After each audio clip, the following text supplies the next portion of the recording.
So here's the thing, right? My whole life I wanted to be like him. And now I am.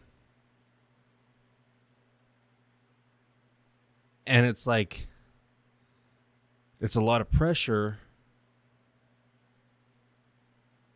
And it's sad because it's like, I'm not enough on my own. I got to be Jess.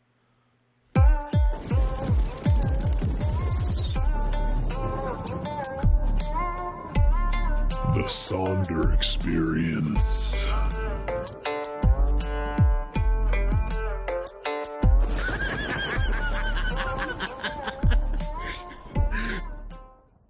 What's going on, everybody? Episode 63 of the Sonder Experience. I am your host, The Journey.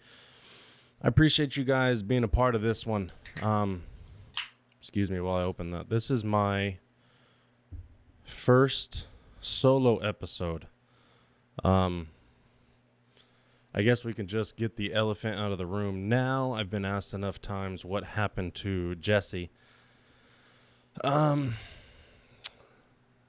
AKA the Lightmare, right? He is no longer a part of the show. He thought it would be best for him to be done. He expressed his thoughts and his feelings, and you know, I didn't blame him. I'm not upset. I don't hold any anger towards him. We're still buddies. He just wished me happy birthday yesterday. That was cool, you know. But we did kind of talk about it a little bit, and you can see it. You can see it, and I kind of told him that too. I was like, dude, I'm bummed, you know, but I'd be lying if I didn't say I saw it coming. Just the stupid bickering back and forth on beliefs and just whatever. Honestly, we had a hard time.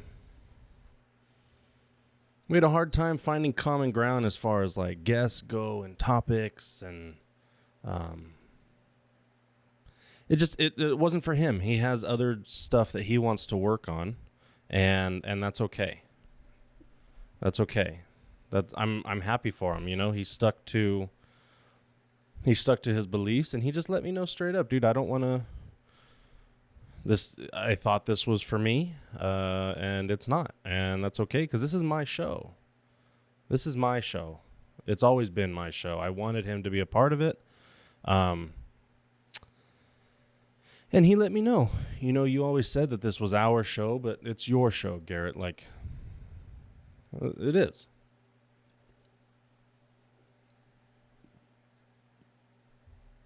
But yeah, for everybody asking, and it was a good amount of people asking where he was. Damn, this mic is bugging me.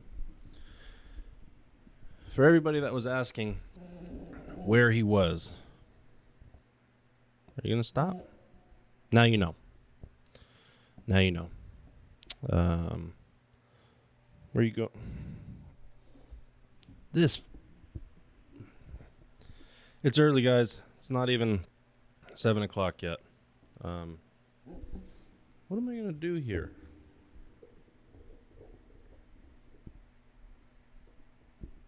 Yeah, boy. Okay. Cool. Fixed it. I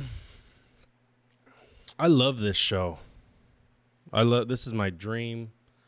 This is something that I've wanted to do since I was a little boy, before podcasting was even a thing. You know, I don't want to do interviews. That's not what I do. I ask questions because I'm genuinely curious about other people's lives. But it's not interview based. And I try to explain that to my guests when they come on. They're nervous, and I'm like, dude, or dudette, don't worry. Like, how many conversations have me and you had in the real world? That now just add mics and cameras to that, and that's all it is. You could say whatever you want. I'm not going to ask super intrusive questions, and if I do, That's because I'm genuinely curious. This isn't a gotcha podcast. This isn't an aha moment for me, like I'm trying to get one up on. No, if you are in this studio with me, it's because I genuinely want to know about you. So keep that in mind. If I ever ask you to be a guest on this show, it's an honor for me. You know what I mean? It's an honor for me to be able to sit down with somebody and learn their life experiences. That's what Sonder means. I've explained it before. But it's the realization that the people that you see and come in contact with every day have a life just as unique and complex as your own. They got goals and dreams and aspirations just like you. They've had good times. They've had hard times. They have families. They have stories just like you. And that's what I want to do here. I want to sit and I want to talk about our lives. I'm very open. I'm extremely open. Like maybe too much. Because as a man, we're supposed to be like strong and guarded and protected and tough, you know? And I've done that for such a long time that I hate it. I hate it. And you know what else? I've said this before. I feel like I don't even know who I am. I feel like I don't even know who I am because of that guy that I tried to be for such a long time. The tough guy. Trying to scare people. And then I take a step back and I look at, there's so many more people that are tougher or scarier or more intimidating than me. I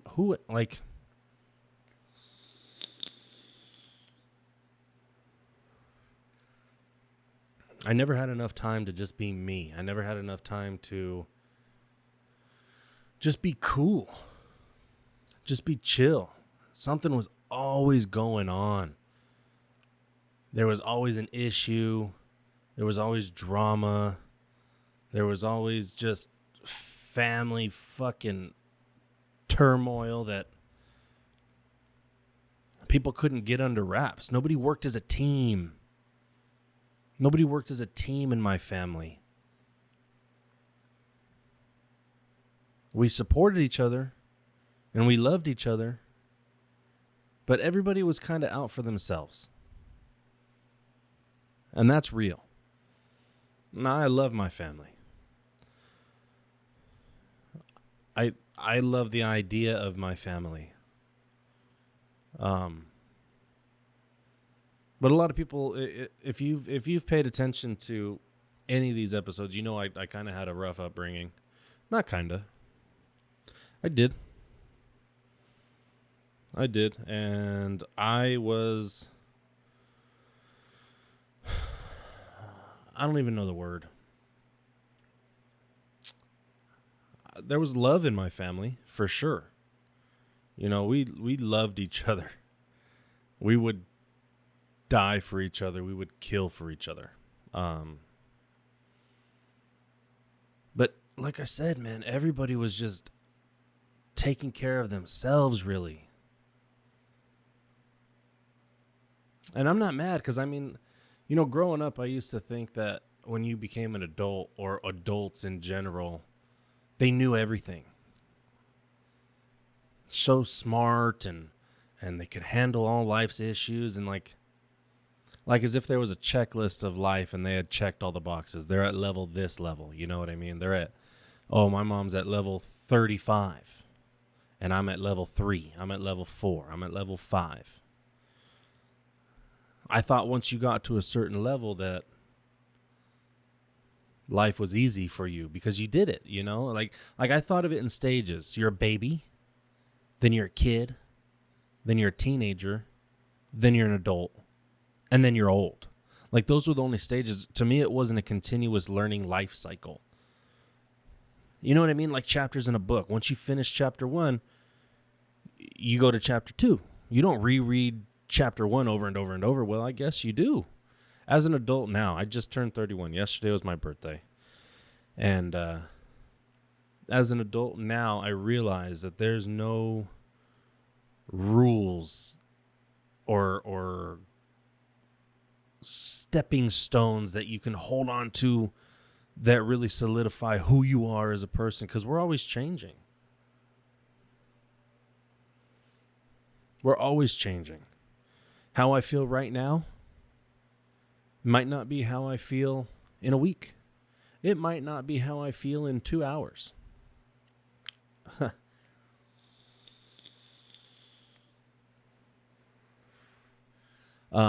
I remember growing up not having a dad. No, you know what's worse is I did have a dad, but I had a piece of shit dad who was mean and abusive and angry and a drunk and a thief and an alcoholic and a liar and a scoundrel and a goon and a fucking lowlife. And I would have rather not had a father. I would have rather not had a dad. But instead I had a dad who was just this guy. And people loved him. That's what bugged me so much about him. Is people loved him. Apparently he was the life of the party. He was the man. He was funny, handsome, whatever, had charm and could talk and whatever. He supplied the party because he came with the drugs. He came with the alcohol. But he was no good if you needed him.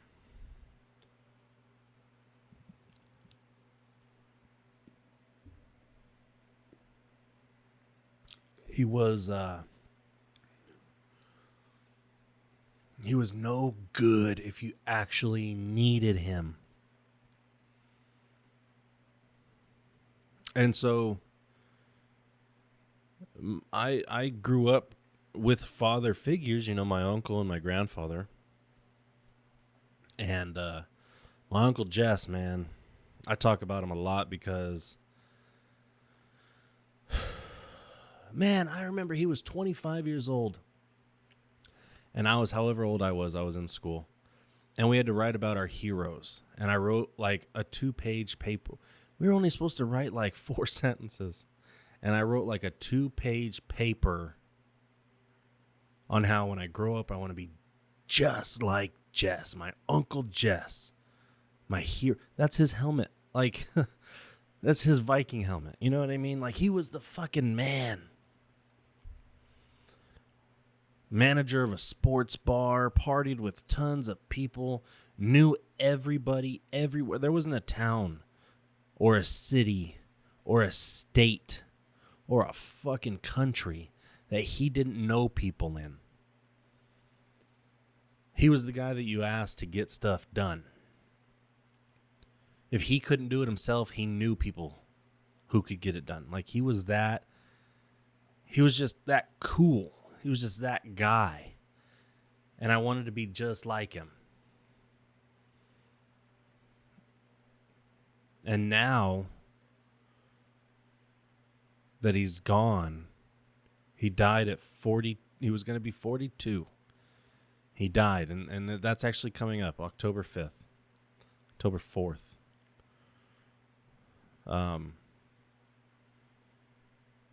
Now that he's gone, everybody in the family and his friends that were my friends through him, like people that I met through him, they miss him so much that I have become Jess to them. They know I'm Garrett, but I wanted to be this guy. I wanted to be him. So I mimicked everything he did. My humor, my mannerisms, the way that I speak, the way that I hold myself. But he used to tell me I'm a 24-hour tough guy who plays no games, and that's what I needed to do. That's who I was going to be. I was going to be a 24-hour tough guy who plays no games. He drank, I drank. He fought, I fought. Women. My biggest vice in life, women. And, I can't go and talk to anybody, and I can't say anything now without people being like, Jess? You know what I mean? Like, that's what we do. When somebody does something that reminds of us something, we just say their name in like a question. Oh, Jess? Oh, Jess? Oh, Bishop? Oh, like I got a cousin Bishop. Oh, Bishop? What up, Bishop? What up, Jess? That's how we talk. Or that's how they talk at me. And so here's the thing, right? My whole life I wanted to be like him. And now I am. And it's like, it's a lot of pressure. And it's sad because it's like, I'm not enough on my own. I got to be Jess. They call me Jess. My own family. Well, I mean, you know how people mess up, or if you have multiple kids, you might run through the list before you get to them.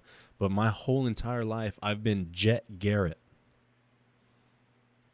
My whole life, and my Jet Garrett. Jet Garrett. They're going to call me Jess. They remember halfway through, Jet Garrett. I have people that straight up just call me Jess.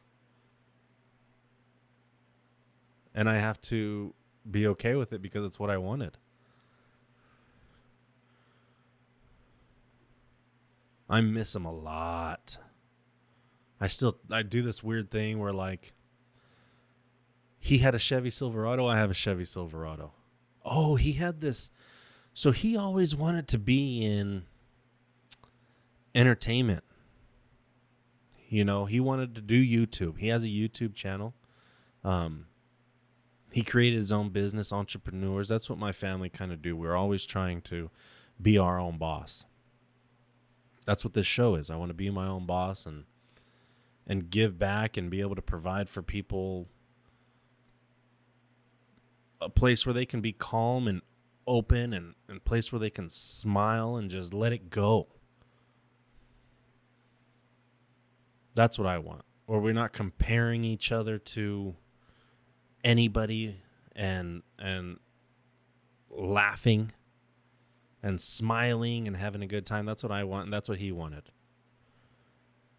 Which is another thing that fucks me up a little bit. Like, do I only want to do podcasting because Jess wanted to? That's another thing. No, and I don't think that's it. But these are the intrusive thoughts that come into my mind. I don't want to just be Jess. I want to be me. I want to be me. What was I saying? Oh, he had a podcast. Where was I going with that, though? Where was I going with that? I don't remember. It'll come back to me. I do have some regrets with him. We fought. We were so alike that we fought physically, mentally, emotionally. We went months without talking. Like, me and that guy, we literally tore my family apart at one point for about 2 years' time. And growing up, he always told me, when I find a wife, you're going to be my best man. And so I grew up thinking I was going to be his best man. And then I started to become older and older and older. And when two people are so alike, you just butt heads.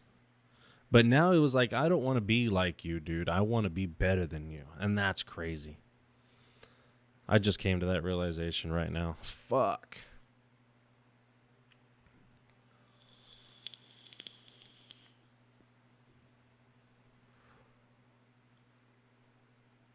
I just came to that realization right now that I've been chasing, trying to be better than him.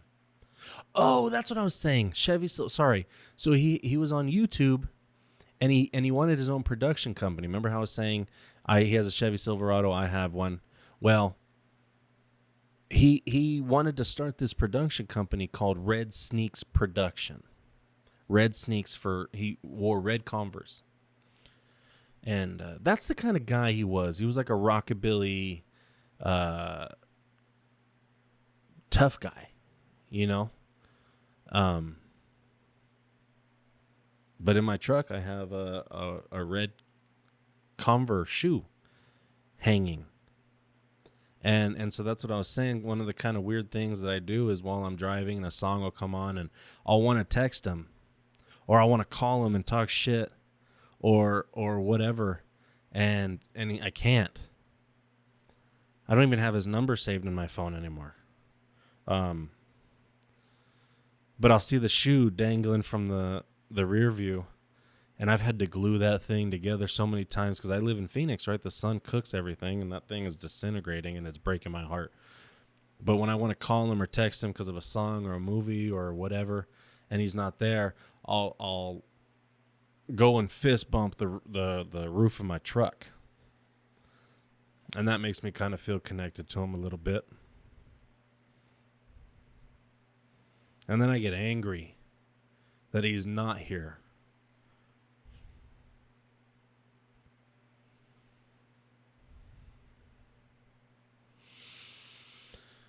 So I was supposed to be his best man. Forever. That's just, that was a fact. If you thought about it. I really thought about it. I really thought about it growing up. Like, that was a goal of mine. I'm going to be my uncle's best man. That was such a, like an honor and a goal for me. I love this man. And so, like I said, we fought all the time. And he had this girlfriend that he asked to marry him. And this was during one of the times we weren't talking. I didn't even get invited. I wasn't even invited to the wedding. But I'm so stubborn, like I wouldn't have gone anyway.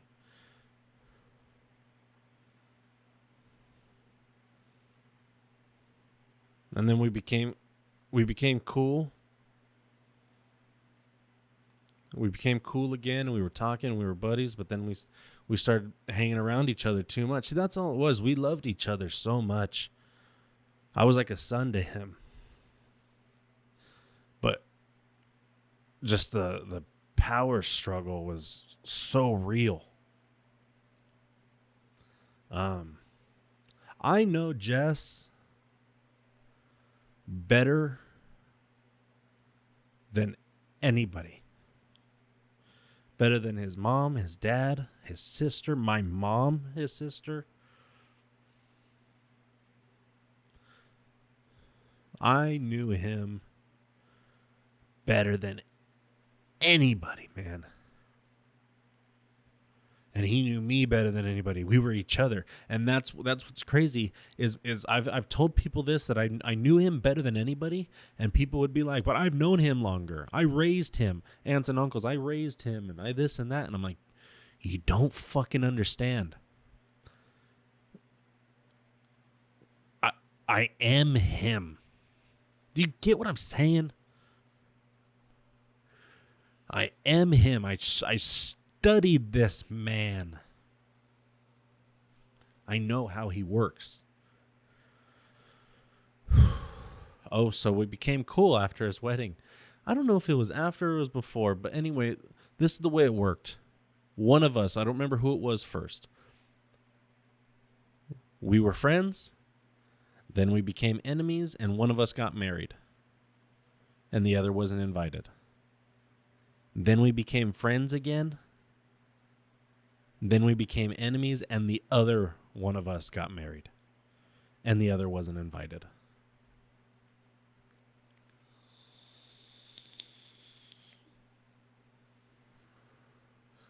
Such a huge fucking regret of mine.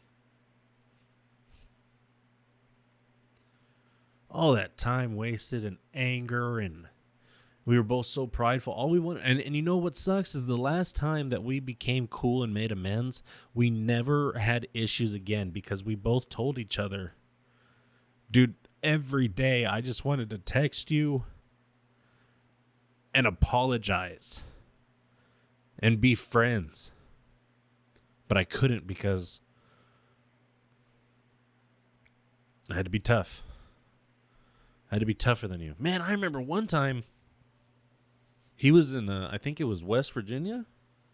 No, or West Virginia or South Carolina or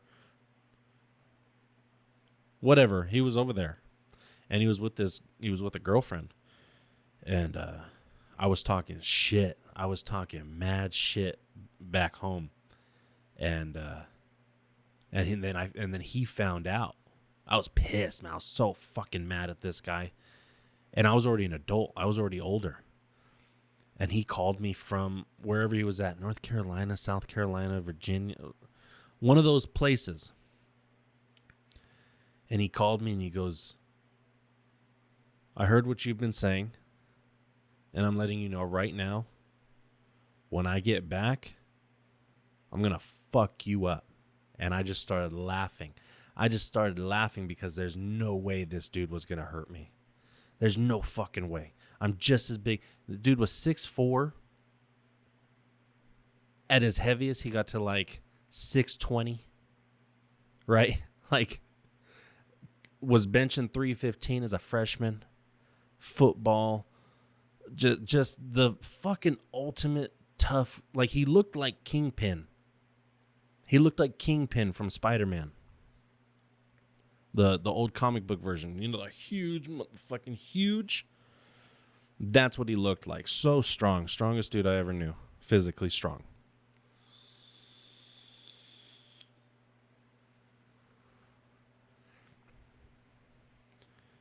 And then he started going to the gym and training. Like preparing for a fight. Prepping for a fight. And he would send me pictures of him working, or videos and pictures of him working not a body bag. What are they called? A punching bag. Absolutely fucking whoom. Fucking this thing up, and I was still like, you ain't gonna get me. You're not winning, bro.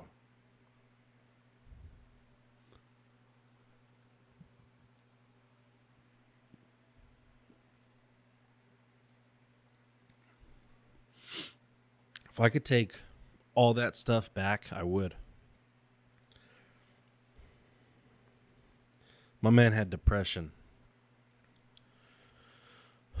Bad. So bad. He was bipolar. Okay? I don't know if a lot of people know that. I don't know if people are going to get upset with me for sharing that. You know what's fucked up is I think I'm bipolar.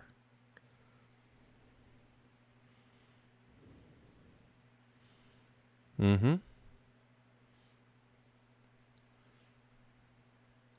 I think so.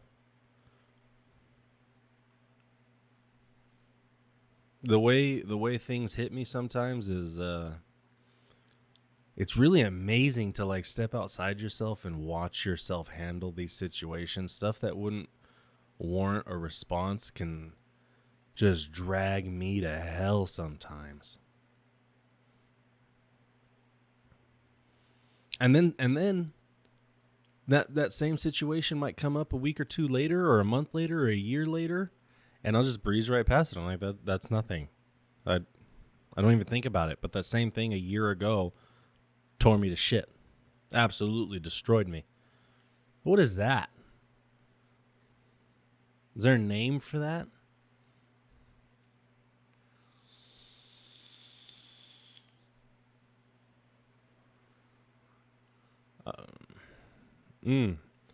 This is harder than I thought it was going to be, but you know what?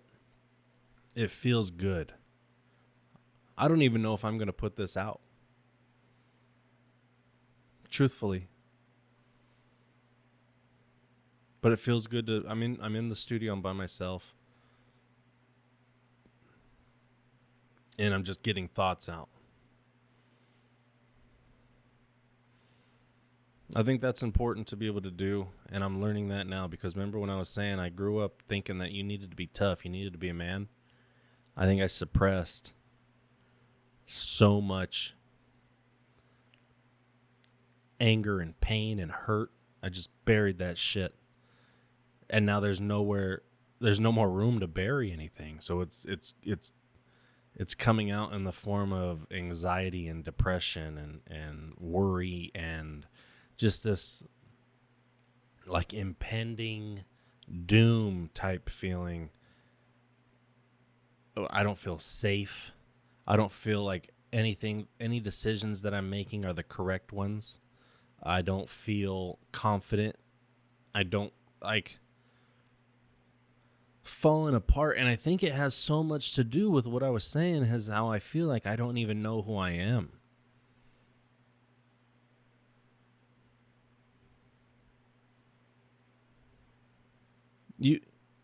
I don't know who I am.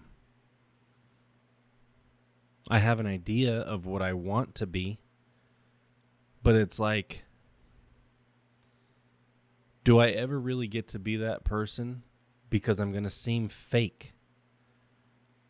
I'm going to, if I live the way that I want to live and do what I want to do, I'm going to seem like it's going to be apparent that I don't know who I am.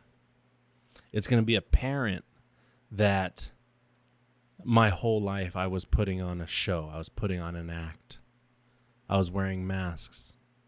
It's going to be apparent. You're going to see it. And I don't want to be that vulnerable. But at the same time, I'm crying on the inside going, man, please just do it so that we can be free, bro. Just do it so we can live good. So we can be honest and true and give ourselves a fucking chance at happiness. But what is happiness? I'm going on this weird monologue, and I don't want to do that.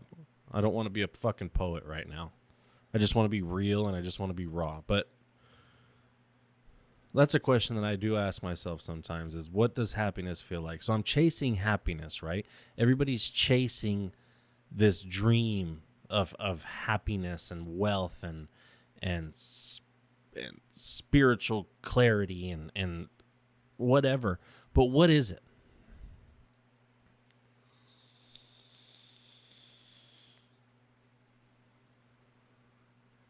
What is it? What is happiness? Happiness is something different to everybody. To a child, happiness is a new toy. To an adult, happiness is a promotion, the ability to provide. As a homeless person, happiness is a meal or a blanket.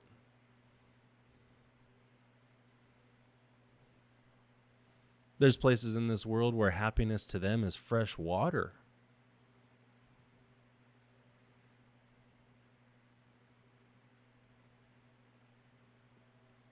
So I start thinking about these things, and I'm like, am I ever going to be happy? Or this idea of happy that I think exists, but not really sure.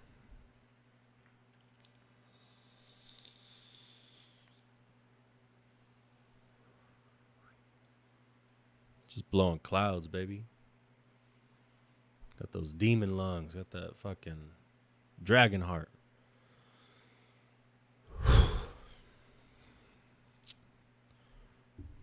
I have my own house, vehicles, family, 2 jobs, a dog, fish. I got fish. I got food. I got my own channel, my own show. I got my own show.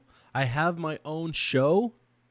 You know what I mean? Like, I have my own podcast. I'm doing good enough to have my own podcast. I'm alive. Some people, happiness is just being alive. Oh, man, I was thinking about it the other day. I was actually speaking out loud. I was praying, and that's that. I was praying. I was driving home, and I actually took the long way home so that I turned the radio off.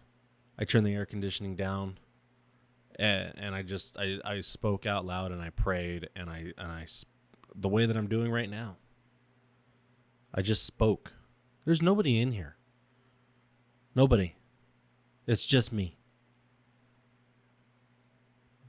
But I don't really feel alone. Because I can pray, right? Somebody's listening. I'm not going to get into all of that, but like for me, God is very important, you know.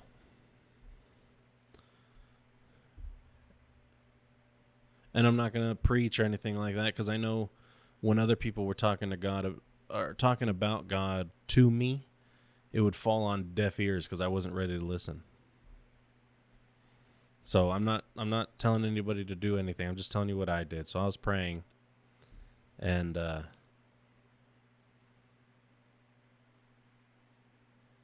just kind of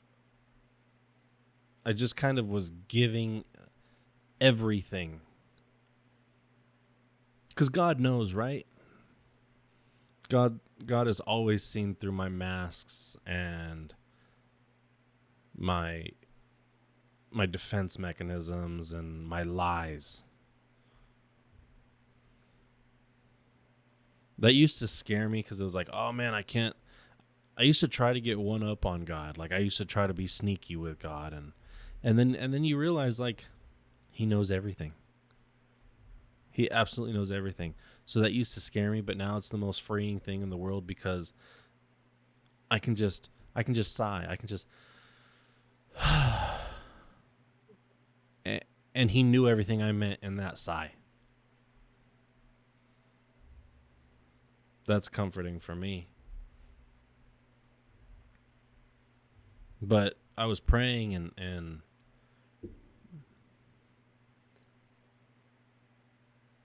I realized how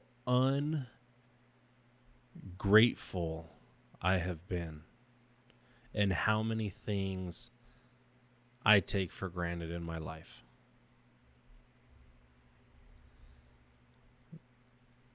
And I started crying. I started crying because I remember growing up not having shit sometimes. And I could never imagine, like, if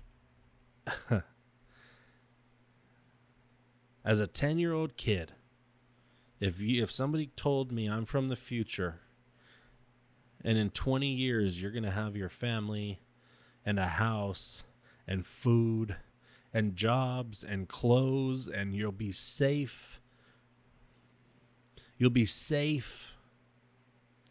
I would not have believed him.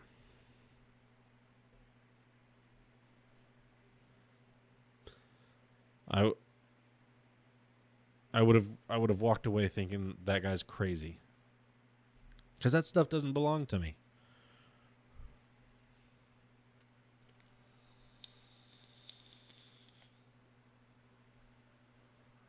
I've always been afraid to chase my dreams because I didn't feel like I deserved them.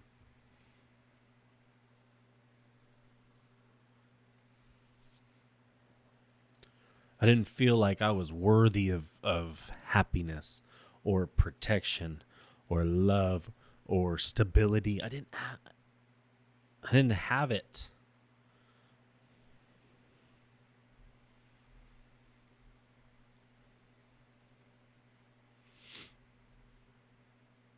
And my kids are so spoiled, man. We'll look at each other sometimes and just be like, did he really just do that? Did they really just complain that they got to go clean their room?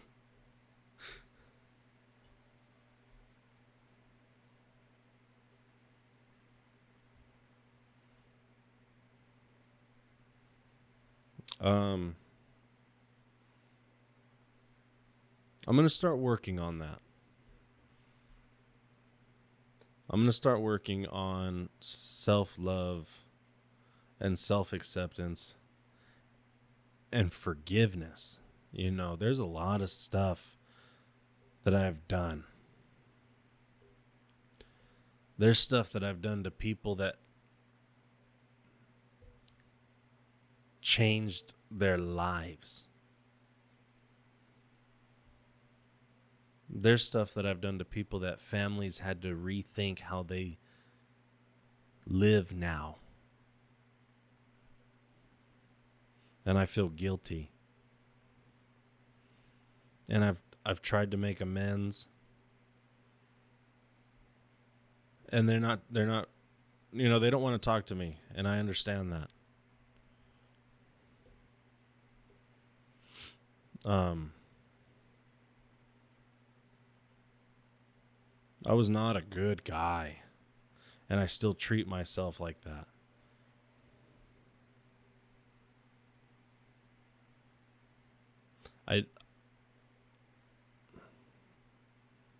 I need therapy or something, man.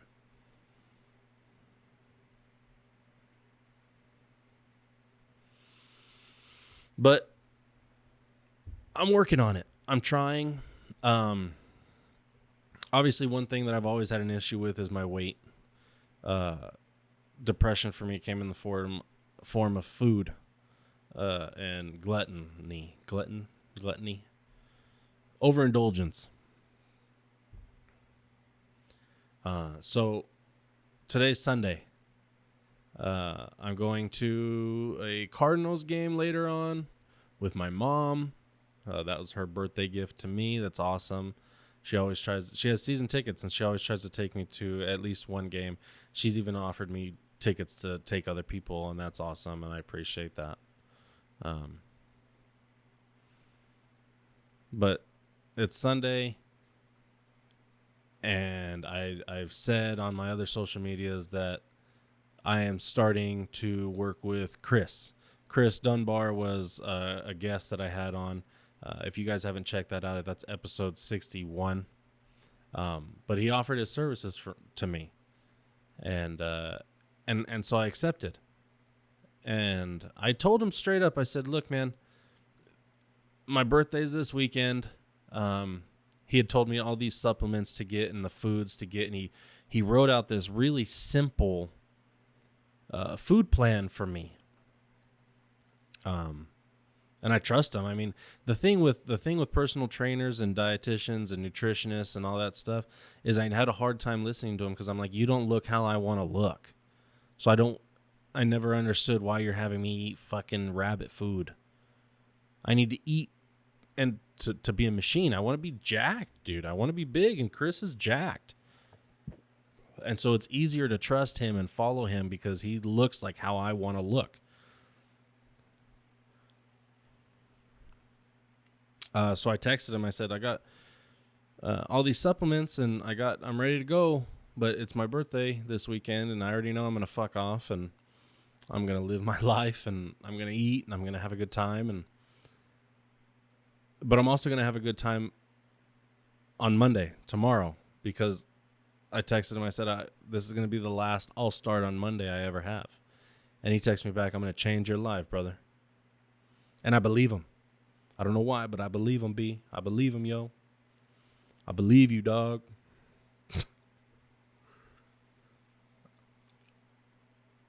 So I'm excited for that. That's coming up. I'm real excited for that. Shout out Chris Dunbar. Check him out. And I think something's in the air that things are going to change for me. I think that's why I even felt comfortable enough doing this solo episode. Is because I wanted to put it out there. I wanted to have it on tape.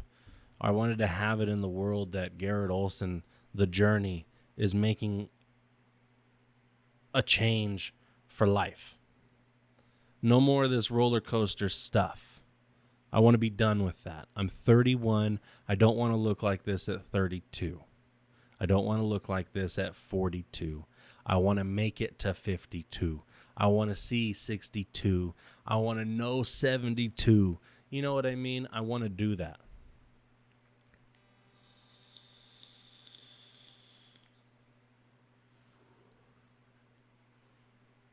I'm kind of a handsome guy, huh?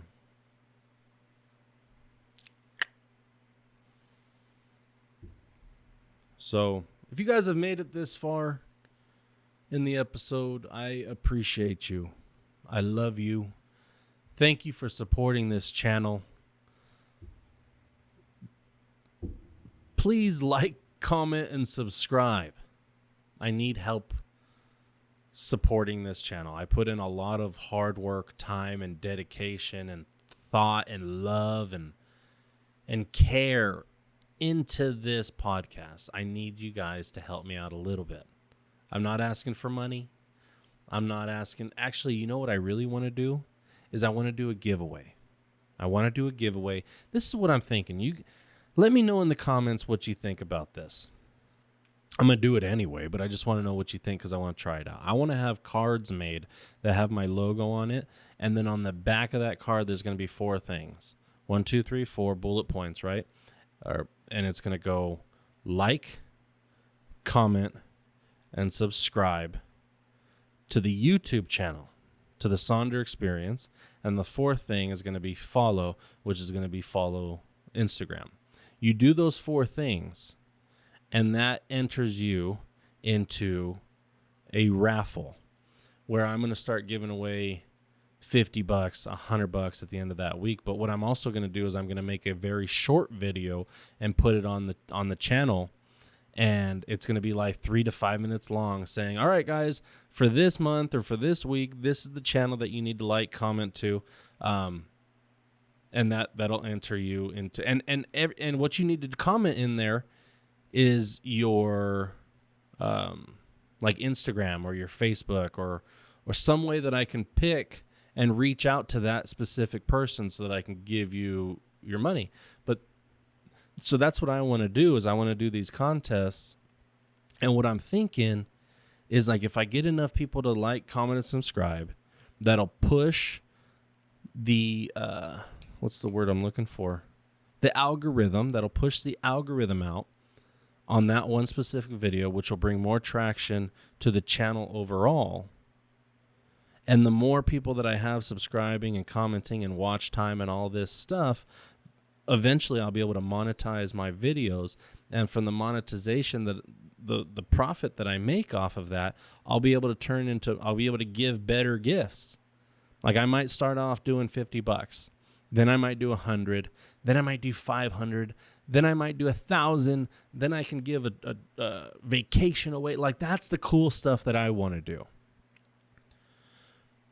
I don't want to have a podcast to be rich. I want to have a podcast to sustain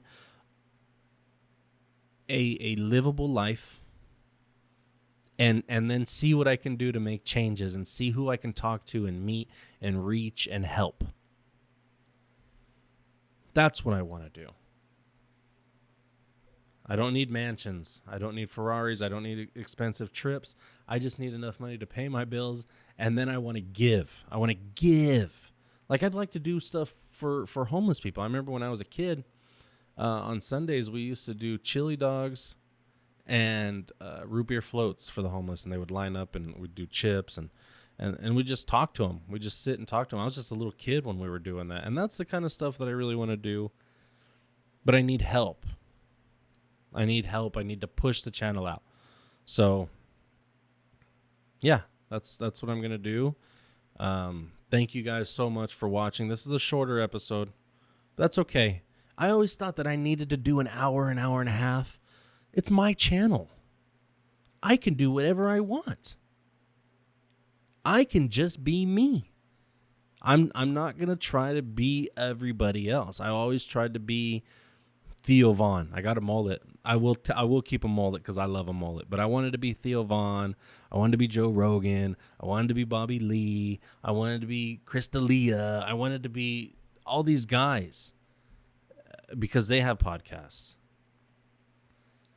But I'm somebody too. That's what Chris said when he was on here, because we were talking about him looking like Idris Elba. And he said, you know what? Idris is cool. He's the man, but I'm somebody too.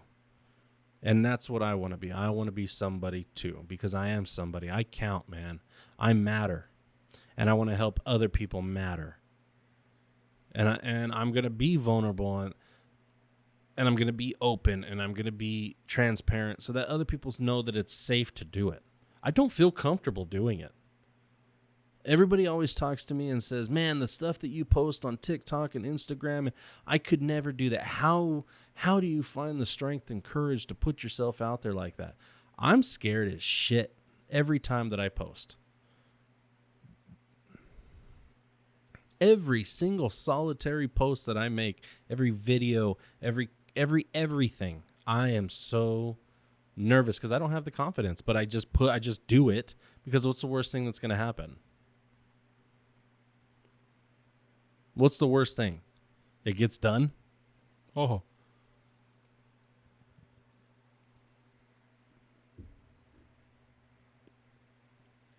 Anyway, this was cool. Thanks for watching, guys. Episode 63, the Sonder Experience. Don't forget to like, comment, and subscribe. I love you guys. I'll see you next time. Peace. The